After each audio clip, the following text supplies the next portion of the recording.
Hi, Scritty here, contentmachine3.com, and I had a query from a site visitor saying that the information they're getting from Content Machine 3 just isn't postable, not good enough. I'm just going to go through my settings and show you the content I get. I'm going to have to make this video in two parts because the actual scraping thing will take sort of 15 or 20 minutes. A few things to look at first. Content quality, you choose that here. You can set custom quality settings, pop in there and it'll show you what you can do. KMQS quality is better than good, but you can have excellent. So if you're worried about that, you can set that to excellent. Spinning quality high, paragraph spinning, but you can move that to centered spinning and still remain very good. Centered spinning will still use whole sentences, so you can apply that. So I tend to do that to begin with, which is something I don't know if many people tend to use that. Right, article tweaks, pop in here. Word spinning as standard. If you're concerned about the content, you can go to paragraph spinning.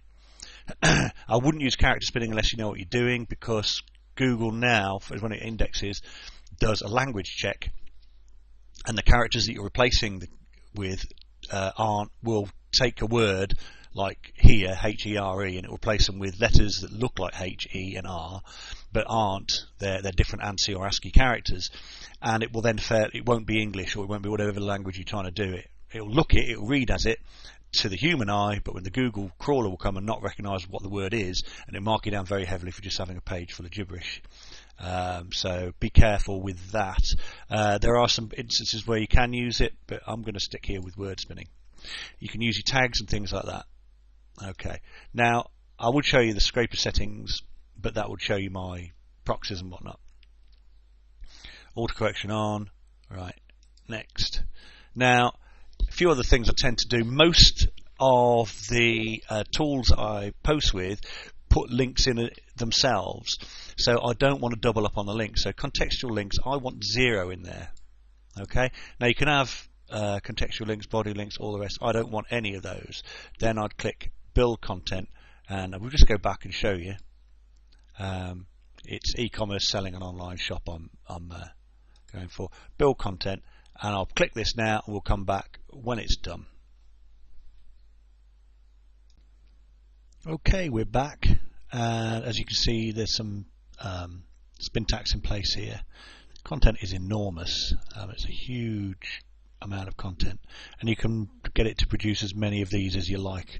Realistically, to keep them all unique, you can have about I tend to export about 100 article sets. Each article can be used anything from 500 to perhaps 1,000 times,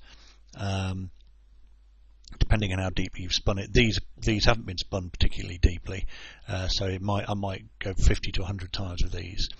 So 100 articles, each one 100 times. You're still looking at somewhere between 5,000 and 10,000 different places. Tags and categories of an unspun article. Prerequisites of E-Commerce. Have ready any information that buyers might find helpful when buying a home. When you're about to wrap up a business sale, you need first to prepare a to-do list, understand precisely what skills are required in individual areas. As you see, this is spun, so and that's the result. It's perfectly readable. There's bookmark example there, an unspun bookmark. Microsoft Great Plains e-commerce stored procedures approach. The web will offer you a good number of articles discussing the impact each colour has on human beings. The basic problem with e-commerce is anyone can start a business. Twitter is one of the largest growing platforms of social media. It's a little bit disconnected, but it reads okay.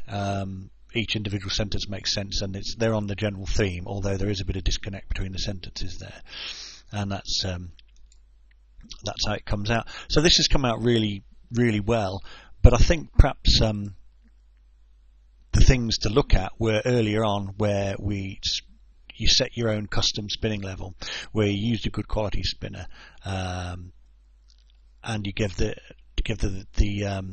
Content Machine the opportunity to spend a bit of time actually creating decent spun content. The last thing I'd say is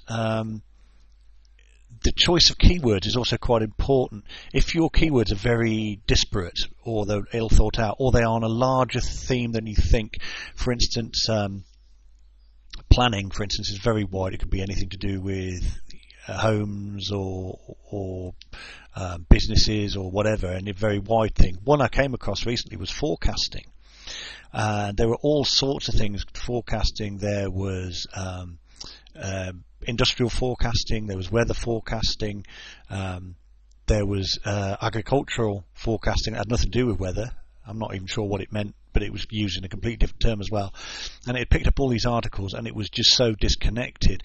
And that can happen sometimes. So choosing your articles, choosing your keywords very carefully. Sometimes having a little key phrase of 2 or 3 words, which actually helps to specify specifically what you want it to be, what you want the content to be on. But as you can see, the content is absolutely fine. It all works perfectly well. Tags and categories pretty good as well. That's pretty deep. If you just look, the choice of categories there, very good. So if you use those, I'm hoping that you guys get a much better set of results with Content Machine 3. Squitty at Content Machine 3, signing off.